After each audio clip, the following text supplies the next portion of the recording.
Para los que están en diferido después, bienvenidos a todos. Hoy en esta llamada mensual vamos a hablar de un tema que probablemente no es primera vez que conversamos. De hecho, los que vinieron al Training Camp van a recordar algunos de los conceptos que conversamos que tienen que ver con la movilidad específicamente.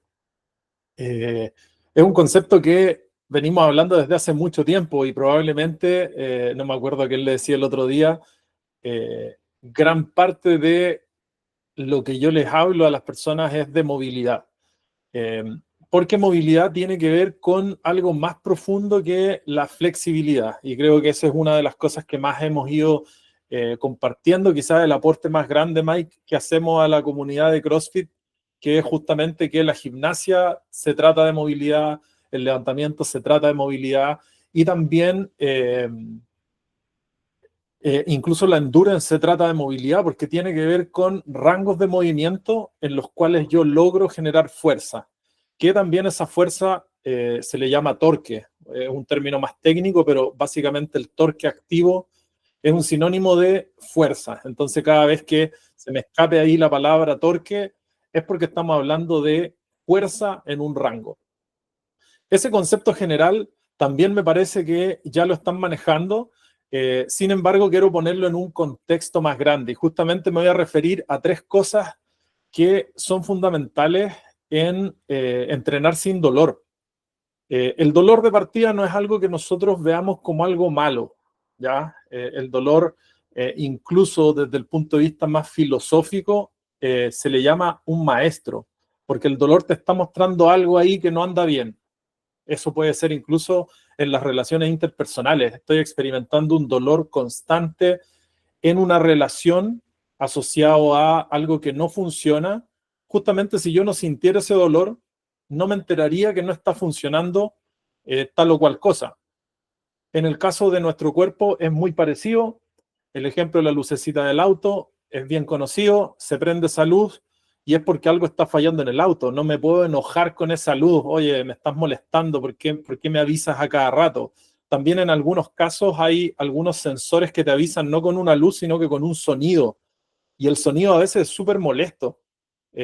Algún tipo de sensor que suena así como una chicharra. Imagínate que está sonando, está sonando, está sonando y tú empieza a echar puteadas al sensor. O sea, oye, ¿por qué esta cuestión suena tanto y es tan desagradable?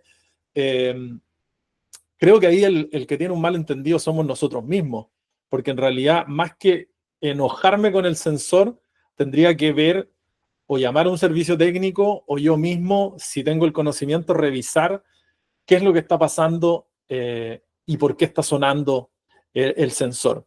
En los autos, mientras más tecnología, más sensores hay. Y también en los computadores, incluso en los celulares, nos avisa de que algo está pasando y cada vez hay más posibilidades de aviso. Yo me acuerdo que nosotros teníamos por ahí, por el principio del 2000, teníamos un auto que era súper chiquitito con el Rola, aquí hablándote del SEBA de enseñanza media, y era un Chevy, uno rojo, todavía me acuerdo, el auto era muy panero, pero me acuerdo que el sensor era como una sola luz posible que se prendiera, po, así una o dos posibilidades, pero hoy en día los autos, mientras más tecnología tienen, más sensores tienen, desde los frenos, desde, bueno, ustedes aquí hay algunos que son más especialistas, que son más tuercas, entonces creo que se entiende la idea. En nuestro cuerpo hay más sensores todavía y de hecho con Nico estamos ya desde principio de año probablemente hablando bastante de un término que se llama las fascias, que es este recubrimiento que tienen todas las estructuras básicamente de nuestro cuerpo. Entonces, ¿qué pasa con eso? La fascia no solamente es un envoltorio de esta estructura, sino que también es un órgano, podríamos decirlo, que se encarga no solamente de contener, que era como los primeros descubrimientos de la fascia, era pensando de que solamente era una contención, una protección, algo estructural, sino que también tiene componentes brutales de inervación. O sea que también es un mensajero profundo de lo que está pasando en el resto del organismo, desde lo más profundo, desde los mismos órganos, hasta ya las estructuras más grandes que nosotros consideramos en el ejercicio: músculos, tendones, huesos, articulaciones y todos sus componentes. Entonces, bien interesante que toda esta información me puede tirar un sensor de, oye, alerta, pasa algo acá. Y es un sensor súper fino, porque no solamente tiene que ver con el dolor es una posibilidad. Hay otros mensajes también que se asocian a cambios de temperatura, que se asocian a equilibrio, que se asocian a diferentes cosas. No te quiero complicar la vida para nada, pero sí poner eso en perspectiva de que el dolor es una información que deberíamos valorar para actuar, no para quedarnos en él. O si no, después el dolor se puede transformar en algo que es medio peligroso, que se llama sufrimiento, que es completamente distinto. De hecho, una vieja frase dice: el dolor es algo que es irrenunciable, es parte del juego, pero el sufrimiento es una elección. De hecho, el Buda dice una frase que es lo que les acabo de comentar parafraseado. Entonces, es muy distinto el dolor que el sufrimiento. Y muchas veces en la práctica deportiva caemos más en el sufrimiento que en ser objetivos. Mira, esto duele porque pasa algo, ¿ya? Entonces, hay 3 cosas que les quiero compartir hoy día y me voy a quedar después en la movilidad específicamente como principal, ¿ya? Pero el contexto son 3. Se las voy a dejar aquí. Quise poner pizarrita para que salga más fluido este tema y justamente motivos de por qué en el CrossFit tenemos lesiones o entrenamos con dolor o con lesiones recurrentes. Lo primero es por lo que nosotros le llamamos el keeping. Movimientos de alta velocidad constantes. ¿Se alcanza a ver ahí? Si me pueden dar una señal. O justamente está en la luz. Está en la luz. Podría ser más abajo, ¿no? Sí. Tenemos esta pizarra, así que vamos a hacerlo más abajo. Por acá me parece. Sí. El keeping. O el keep. Vamos a dejar ahí. Ahí creo que ya se ve algo, por lo menos aquí en Instagram se nota. Justamente esto por sobre lo estricto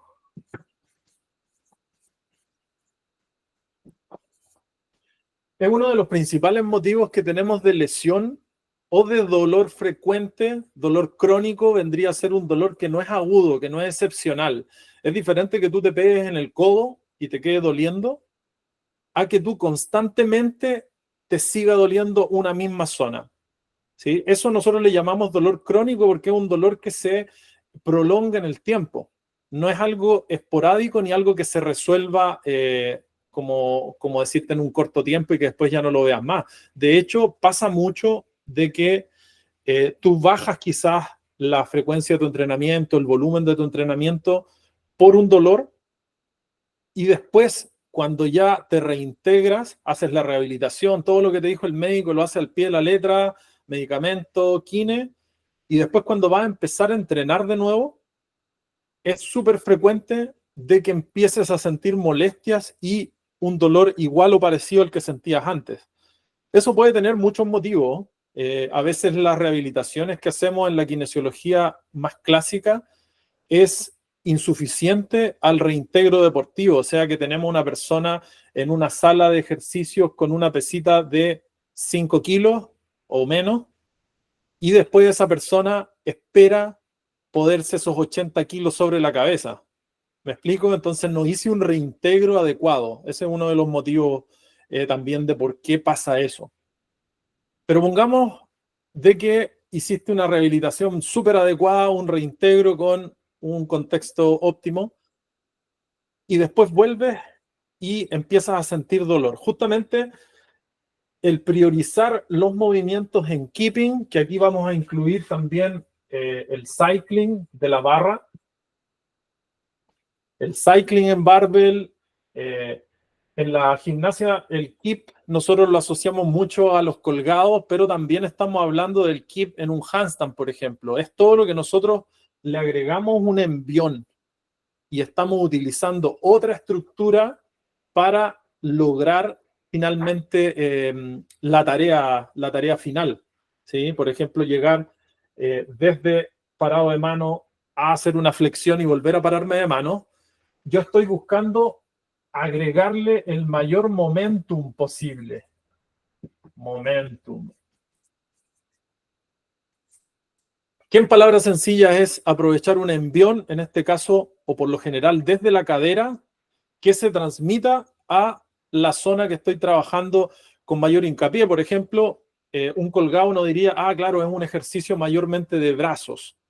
Estoy traccionando. Sin embargo, también necesito tener mi cuerpo como en una pieza para que sea óptimo el movimiento. Cuando yo abuso de esta zona, es un 80% de mi entrenamiento, menos en comparación a un 20% de los movimientos estrictos. Ahí es donde tenemos un problema, si se quiere ver así. No es que usar el momentum sea algo grave, pero sí la dosificación es la que nos genera un problema. ¿Por qué? Justamente una frase que me gusta repetir porque le encuentro cada vez más sentido, es que el veneno lo hace la dosis. El veneno lo hace la dosis. No necesariamente el objeto del que estamos hablando, o en este caso si estamos hablando de algo farmacológico del medicamento, porque tú puedes probar algo así, una pizca de algo que es tóxico, y tu cuerpo probablemente lo va a manejar y lo va a resolver bastante bien. Estoy dando un ejemplo súper amplio.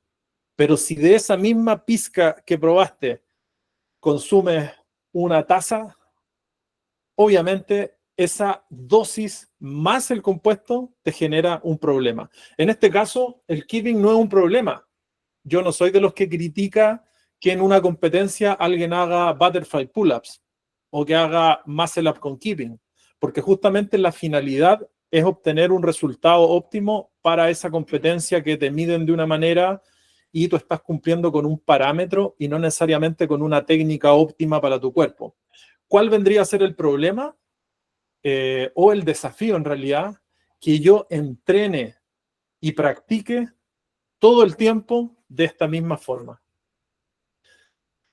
Ahí yo le estoy dando un volumen a mi cuerpo que no sé si está preparado para resistir, porque el cuerpo de partida es fantástico, no tiene una dificultad de absorber golpes, de manejar patologías, tiene un sistema inmune de defensa, tiene también capacidad de adaptarse. El tejido es un tejido vivo, o sea que es fantástico cómo se logra adaptar. Sin embargo, cuando yo le doy un estímulo que lo desafía y lo saca de sus posibilidades, esto podría ser porque repito una y otra vez un mismo gesto técnico que lo saca de su zona segura, es donde eso me puede dañar estructura. Y por lo general lo que vemos aquí que se daña muy comúnmente vendrían a ser las estructuras articulares. Chachito, ¿me cierras, por favor?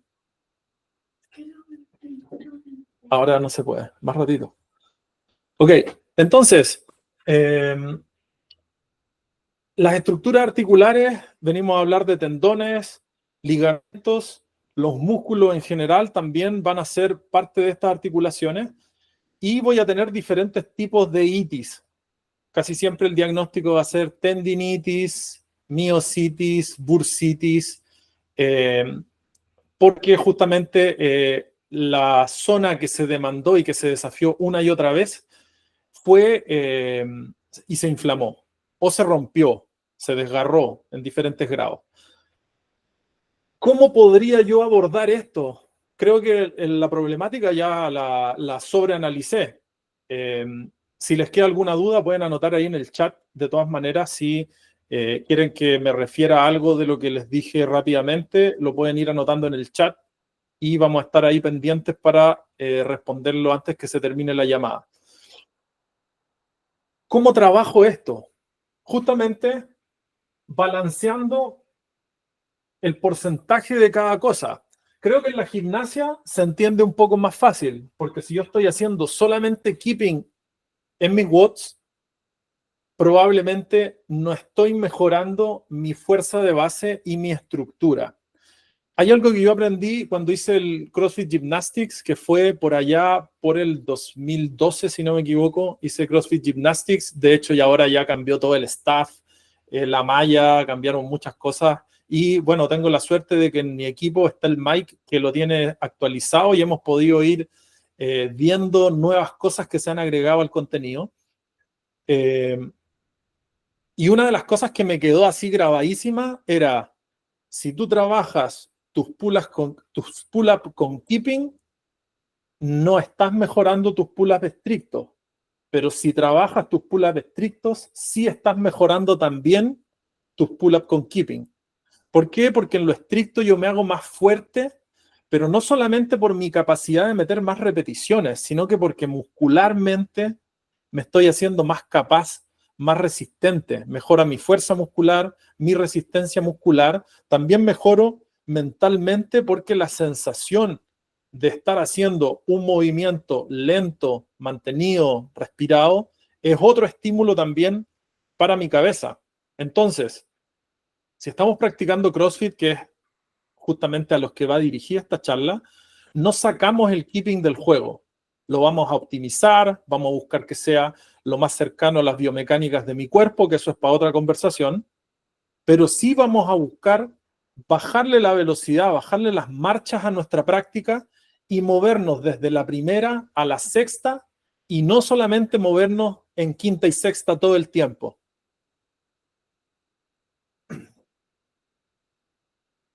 En la gimnasia, el keeping y el estricto se entiende muy bien. ¿Cómo sería esto con el trabajo de la barra?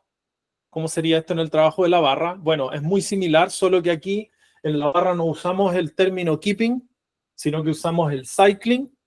Pero en el powerlifting, cuando estás haciendo un back squat, ¿cómo sería esto? No sé si te has fijado o si te ha pasado que cada vez que vas a un intento que está sobre el 70% de tu RM, vamos a hacer el ejemplo con 100 kilos, mi RM son 100 kilos de back squat. Cuando ya me acerco a los 70 kilos y me voy acercando a los 100 kilos, de los 70 hacia arriba, voy a tender a usar un rebote abajo. Ese rebote en una competencia es aceptado. ¿Por qué? Porque sigues cumpliendo con el parámetro. Sin embargo, si yo solamente sé subir de esos pesos con ese rebote, ¿soy más débil o soy más fuerte? Probablemente soy más débil que alguien que puede parar abajo y después salir con ese peso, porque yo todo ese segmento inferior, y aquí vamos a ver si nos sirve el reflejo que tenemos. Tengo la sentadilla ahí, sentadilla profunda. Sí, creo que se alcanza a ver. Todo lo que pasa debajo de la rodilla, esta sería la cola, la rodilla, el pie.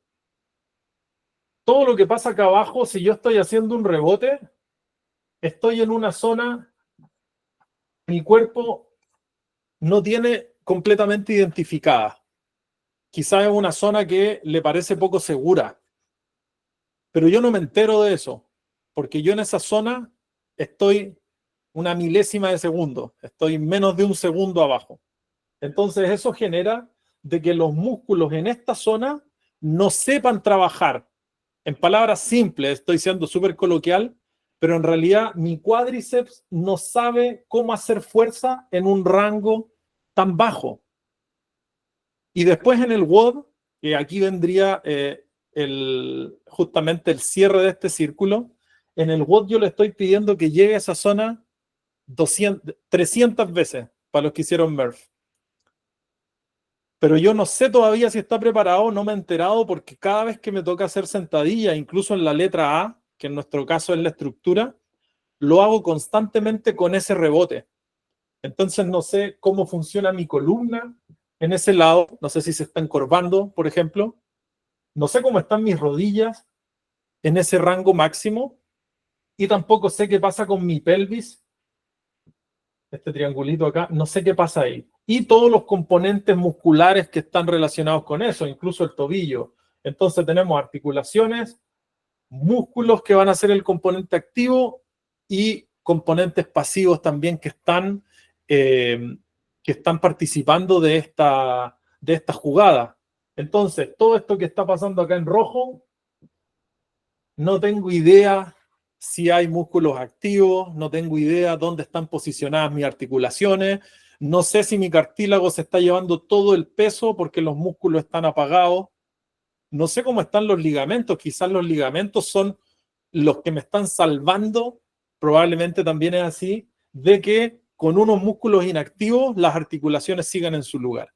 Entonces es un trabajo de sinergia, sin embargo, ¿qué sería lo óptimo? Que los músculos tengan una activación adecuada en un rango máximo. Mientras más rango, va a ser más desafiante tener músculos activos. Mientras menos rango, va a ser más sencillo. Por eso que cuando nosotros hacemos una progresión para una persona que tiene una limitación de rango, ya sea por una lesión o sea por características personales, lo que tendemos a hacer es disminuir el rango. No sé si cuando hiciste clases te tocó ver a alguien o te tocó a ti mismo hacer sentadilla al cajón. Lo que estás haciendo es que la persona puede hacer una sentadilla hasta antes de este paralelo, el famoso paralelo que hablamos en el CrossFit. Y de esa manera el sistema se acostumbre no solamente por la fuerza que tiene la persona, ese es un aspecto, pero también la parte nerviosa empieza a reconocer una zona segura. Este ejemplo es uno de los más ñoños que doy, pero por lo menos a mí me hace mucho sentido porque no sé si todos han jugado juegos de video cuando chicos, pero habían unos juegos en donde tú veías a tu personaje desde arriba y partías con un mapa en negro y tú ibas avanzando con el monito y se iba desbloqueando o se iba iluminando el mapa. Entonces como que poco a poco ibas reconociendo territorio. Bueno, justamente eso es lo que hace tu cerebro cuando tú te mueves con seguridad y te mueves también en rangos que poco a poco van teniendo una activación muscular adecuada y un posicionamiento articular adecuado. El gesto técnico vendría a ser un hilo conductor también acá. Entonces, espero hasta el momento estar siendo claro. Si están teniendo alguna duda, la pueden comentar en el chat. También estamos en el Instagram de Philadelphia Strength. Si tienen algún comentario, alguna duda, lo pueden también poner ahí en el chat para que lo comentemos. Básicamente, yo tendría que agregar entonces a mi entrenamiento o ponerle más intención, ahora que sé por qué. Creo que la planning que hacemos en Philadelphia Strength, en todos los ciclos, buscamos hacer una correlación positiva entre lo estricto y lo que tiene un keeping o un momentum que podría ser exagerado. Incluso cuando estás haciendo una planning de levantamiento, buscamos agregar movimientos conscientes y de menor velocidad. Nosotros usamos una herramienta que se bautiza como tempo. Y hay un atleta súper conocido que le fue muy bien en los CrossFit Games del 2016 que se llama Marcus Filly, que vino a darle mucha importancia a esto en el Functional Bodybuilding. ¿Por qué? Porque tú, mientras más tiempo tengas al músculo en tensión, eso en inglés se llama time under tension, tiempo bajo tensión, el músculo recibe mayor estímulo para crecer. Básicamente es eso. Entonces, se ha entendido de que no solamente es el peso que utilizas para un trabajo, sino que también es el tiempo que estás bajo esa tensión que va a generar una adaptación muscular. Y eso es lo que nosotros queremos. ¿Sí? Si bien es cierto, no estamos trabajando para culturismo, sí necesitamos tener fibras musculares útiles para la tarea que estamos desarrollando. Entonces, el tempo sería el equivalente al estricto en la gimnasia. ¿sí? En el powerlifting usaríamos el tempo, en la gimnasia sería lo estricto, y en el levantamiento, bueno, en el levantamiento tendríamos que trabajar en algunos segmentos con control. ¿Por qué? Porque un componente fundamental del levantamiento es la velocidad. No podemos hacer un ejercicio de potencia a baja velocidad porque justamente desarrollas menos potencia. Entonces, ahí sí podríamos hacerlo en los ejercicios que construyen el levantamiento. Entonces, en ningún caso te pediría, haz un snatch lento con peso. Sí podrías hacerlo analítico con un PVC, pero hacerlo lento con peso, ahí eso sería un cuento aparte. Sí necesitamos trabajar, recuerden, los movimientos de nuestro deporte, en donde estaría el keeping y el cycling. Me voy a quedar en lo del tempo, que justamente me va a servir también para explicarle a los que están en la plani y despejar las dudas con respecto a esto que a veces se nos pregunta. Nosotros, por lo general, en el tempo ponemos 4 números, una arroba y un tempo súper común sería esto. Vamos a hacerlo con mayor tensión. Esto lo vamos a aplicar un back squat. Entonces sería 3. Vamos a hacer 3. Vamos a poner una X y arriba vamos a poner un 1. Entonces son 4 dígitos y esto que les voy a compartir ahora es una regla. O sea que es independiente del movimiento, si parte arriba el movimiento o si parte abajo el movimiento. ¿Ya? Por ejemplo, esto también se puede aplicar para un pull-up estricto, el tempo. ¿Sí? Se pone difícil ahí, se pone complicado trabajar gimnasia por tempo, pero sí se puede y lo hemos hecho. El primer dígito tiene que ver con la fase excéntrica, cuando el movimiento o tu propio cuerpo va bajando. Esto siempre es así. Entonces, si yo estoy haciendo un pull-up, este primer número es la bajada del pull-up, independiente que tú normalmente partes un pull-up desde abajo. ¿Sí? Pero esta es la forma de leerlo. Siempre que lo veas, va a ser así. El primero sería la bajada. El segundo dígito sería el tiempo abajo, en la posición de bottom, en este caso, de un back squat. El tercer dígito es la subida, que en este caso sale una X, no sale un segundo. Esto sería lo más rápido posible, pero también podría salir un 1, entonces sería subir en un segundo. Y esto sería el tiempo que me quedo arriba. Creo que ese es uno de los tiempos que menos consideramos al momento de hacer un back squat con tempo. Porque tendemos a quedarnos arriba pensando que ahí nos sigue corriendo el reloj. Pero aquí si dice 1 es porque tú llegas arriba, cuentas 1 y bajas enseguida. Entonces te estimula mucho más a seguir en tensión de los glúteos, por ejemplo. Entonces, básicamente sería bajando en 3 segundos, me quedo abajo con la barra 3 segundos, esto sería en una posición activa, después subo lo más rápido posible y me quedo arriba un segundo para después repetir en el caso de que sea más de una repetición. Entonces, ¿qué me fomenta el tempo? Me fomenta control del movimiento. Me fomenta poder hacer una corrección técnica. Si tú estás haciendo ese rebote abajo, el que hablábamos antes, no tienes chance de tener una corrección técnica auto identificada, a menos que te grabes, veas cámara lenta, que es lo que hacemos en nuestras llamadas de análisis de movimiento con las personas que están en el plan personalizado y mentor. Tenemos esa llamada y justamente vemos en cámara lenta los movimientos. Pero si tú quieres hacer una autocorrección, que es re importante hacerlo de vez en cuando, es importante incluir el tempo. Subo rápido, me quedo arriba, eso me va a dar como un producto de que tengo un movimiento con alta tensión, como les decía, control, posibilidad de corrección. Un movimiento va a tender a ser seguro también si cumplo bien con el tempo. Entonces, si se fijan, hay un montón de beneficios que sacamos con eso.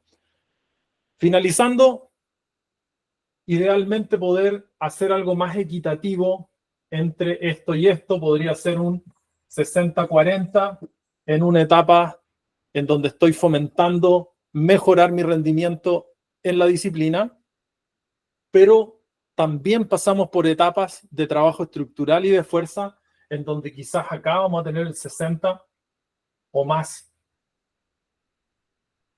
y acá el 40. Entonces esto se puede ver en el ciclo mensual que estás viendo de 4 a 6 meses, pero también podría ser en el año. ¿Cuánto tiempo estoy haciendo?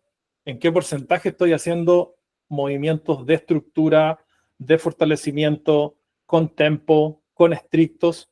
¿Y cuánto tiempo estoy haciendo el keeping? ¿Necesito ambos? Sí, si haces CrossFit.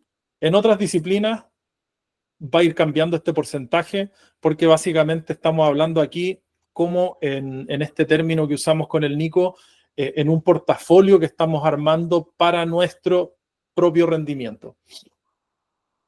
Hasta ahí, no sé si les queda alguna pregunta, si tienen alguna duda con lo que hemos hablado. ¿Alguna acotación aquí? Bueno, el Mike hizo una acotación la mayoría de las veces en el chat. La mayoría de las veces que existe dolor al realizar movimientos dinámicos, entre paréntesis keeping, sucede que al hacer los mismos movimientos estrictos y con una mecánica correcta, entonces el dolor se va, tanto en movimientos en sí como en la vida diaria. Concuerdo completamente. Y de hecho, cuando yo tengo dolores por hacer un gimnástico colgado, vamos a hablar de ese ejemplo porque creo que es el más común, uno de los más comunes en CrossFit. De hecho, alguien que le duele el hombro el CrossFit es casi percibido como que debe ser así o que es parte del camino y que es irrenunciable eso.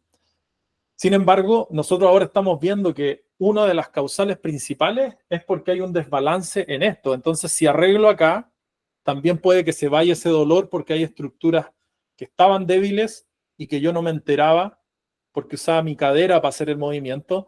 Y ahora me doy cuenta que, no sé, por ejemplo, podría ser que tú tengas pull-ups con keeping y no estrictos. Eso me habla de una debilidad de inmediato del tren superior o de su conexión con la zona media. Si logras mejorar eso y pudieses tener por lo menos unos 5 pull-ups estrictos, que para mí es una base para alguien que quiera hacer con keeping, probablemente tu hombro va a estar más preparado para recibir ese impacto, para tener esa aceleración, soportar tu peso en aceleración, es más peso todavía para la articulación. Entonces, concuerdo ahí completamente, Mike, gracias por tu acotación. Ese es el primer punto, los otros solamente los voy a nombrar y los vamos a hablar en otra ocasión.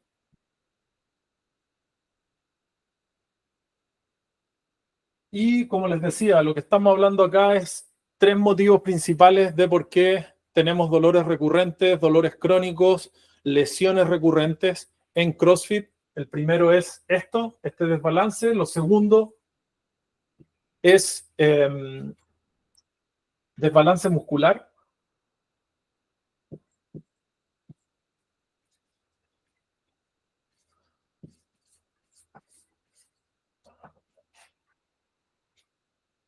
Tenemos músculos que empujan, músculos que traccionan, y los que empujan tienen muchísima fuerza. Hice press de banca por mucho tiempo, levanto 120 kilos, pero me cuesta muchísimo hacer una pull-up estricta. Hay un desbalance ahí entre los que empujan y los que traccionan. Pero también hay diferentes direcciones de tracción. Entonces yo puedo ser súper fuerte en hacer una tracción de arriba hacia abajo, pero ¿qué tal de la que es de abajo hacia arriba?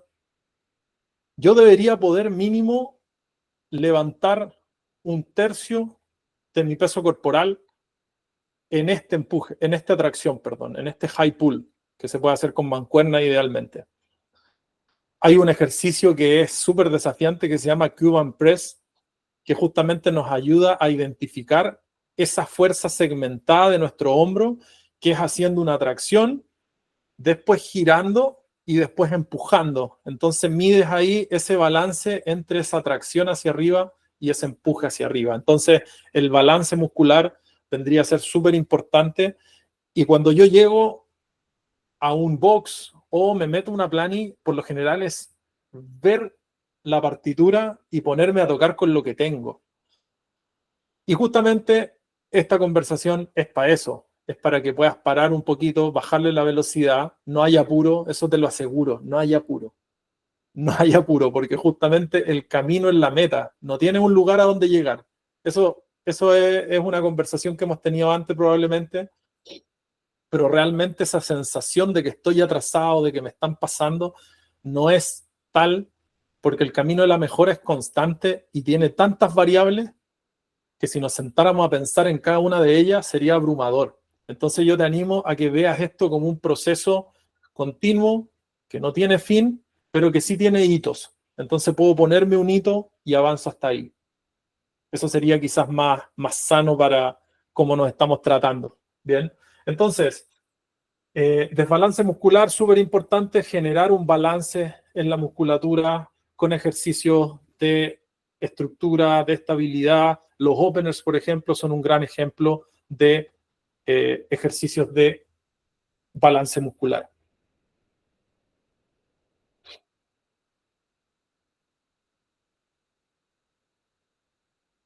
Nosotros en el CrossFit no solamente generamos movimientos rápidos constantemente, porque trabajamos para hacer o muchas rondas y repeticiones o por time, que sería lo más rápido posible, sino que también tendemos a hacer movimientos por sobre la movilidad que tenemos. Entonces este sería el último, movilidad previa al movimiento. Entonces, esa movilidad previa al movimiento sería evaluar, ok, se me exige romper el paralelo. ¿Tengo esa movilidad?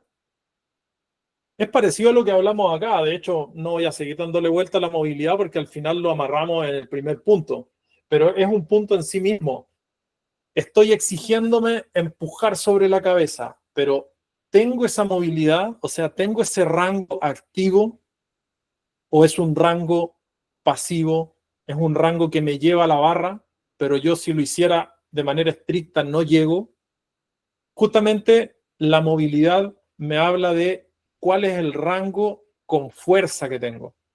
Entonces es importante, y no nos vamos a calentar la cabeza con explicaciones más profundas en este caso, pero sí tampoco lo vamos a dejar en el aire. ¿Cuál sería mi recomendación? Disminuye los rangos de parámetros hasta que los tengas. O sea que si yo me estoy desarmando en lo efectivo al romper el paralelo en la sentadilla, estoy perdiendo la curvatura lumbar, el tronco se me cae, los hombros se me van hacia adelante, no rompas el paralelo. Mantente trabajando hasta donde logras mantener un rango activo. Sobre todo si estáis metiendo watts, porque en el watt mínimo, si es sentadilla libre, vas a hacer 60 mínimo. Pensándote que son 3 rondas en donde hacís 20, 20, 20. Además que como que pasó de moda, Mike, hacer sentadillas libres, ¿o no? Ahora tiene que ser overhead squat o squat clean, qué sé yo, es como aburrido, ¿sí? Pero bueno, es un chiste, ¿eh? Creo que la sentadilla libre necesitamos hacerla constantemente. Pasa lo mismo con los empujes sobre la cabeza. Si estás teniendo problemas de movilidad sobre la cabeza, no empujes sobre la cabeza, empuja delante de la cabeza. Como en el opener de pectorales, puedes tomar una mancuerna, empujar en diagonal y vas a tener un ejercicio dentro de tu movilidad. En pocas palabras, trabaja dentro de tu movilidad. Tenemos ejercicios como los landmine, que son con inclinación, justamente nos ayudan a trabajar en nuestro rango de movilidad. Entonces, soluciones tenemos muchas, justamente frente al primer problema, tenemos la solución de balancear lo dinámico con lo estricto. Segundo, frente a desbalances musculares, justamente buscar el balance con ejercicios de estructura, que en este caso los que están aquí en la llamada los tienen en la planificación. Y en tercer lugar, trabajar dentro de mi movilidad, o sea, trabajar con rangos activos. Y si vas a una competencia, podéis salirte del rango y no va a pasar nada, porque después lo vas a poner en perspectiva y las competencias fueron 2 en el año. Si te saliste 2 veces en el año o 2 días en el año de tu rango de movilidad, te aseguro que tu cuerpo no va a sufrir por eso o no va a tener un dolor crónico por eso. Probablemente si tú miras tu trabajo y te estás saliendo en cada sesión de tu rango de movilidad, ahí sí estamos hablando de otra cosa. Muchachos, espacio de preguntas y comentarios en la llamada. Gracias a los que nos acompañaron en el Instagram. Vamos a seguir haciendo esto probablemente en las siguientes llamadas. Si tienen alguna duda, algún comentario, pueden comentar ahora mismo en el chat.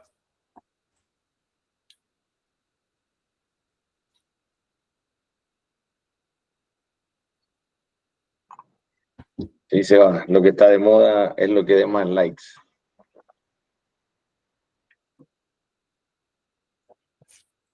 Desarrolla un poquito, Mike. Sonó como chiste interno eso. Es que sí, porque cuando decías en referencia a la sentadilla libre o a los movimientos que no son tan vistosos, eh, o que no son PR o que no son avanzados, la gente usualmente no los sube o no los usa porque mientras, o sea, está la falsa convicción de que mientras más difícil sea, mejor va a ser, o mientras más destruido quede, mejor va a ser, y al final entrenando más hacia el virtuosismo tenemos muchas más ganancias, y ahora los que estén haciendo la plan y deben estar bien adoloridos, y bueno, los resultados van a venir luego, porque cuando vayan a hacer keeping o cycling van a sentirse mucho más fuertes y sólidos en ese sentido. Los dolores se van a ir, y con movimientos estrictos dominando eh, la fuerza o el cuerpo, dominando nuestro cuerpo a través del espacio en cualquier forma, siempre va a ser mejor que estar con algo externo que nos ponga a prueba. Entonces, si no nos dominamos nosotros mismos, obviamente usando un objeto externo, sea cual sea, no nos va a ir mejor que eso. Y como para cerrar, lo que decía de los movimientos estrictos, sucede mucho que la gente, o no sucede, y me incluyo porque esto todos pasamos por ahí, no sabemos cómo escalar los movimientos. Eso es algo que deberíamos aprender en su medida. Mediante las planificaciones hay como ciertos escalamientos. Si hay un dolor, claro, escalar tiene que ser necesario. Y como tú bien lo dijiste, hay que buscar rangos que no repliquen ese mismo dolor. Que así mismo, como dije, como escribí ahí en el comentario, para que se entienda más, esos movimientos que son estrictos, que son con menos carga, tienden a ayudarnos a fortalecer de mejor forma, o a tal forma en la que el mismo dolor se va a ir. Entonces, sí, incluso trabajando con una barra, si tengo dolor, puedo cambiar a mancuernas y tengo un estímulo casi igual, pero sin dolor.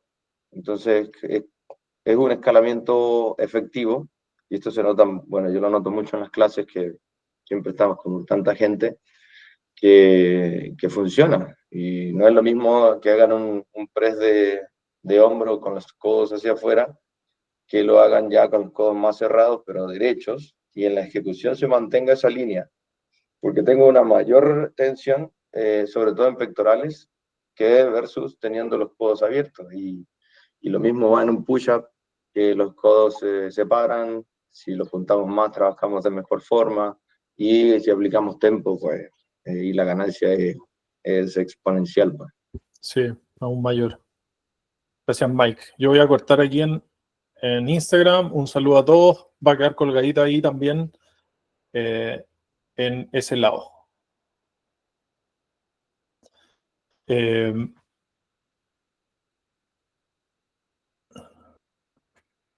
No sé si alguien más quiere compartir. Voy a dejar aquí el tema del grabado.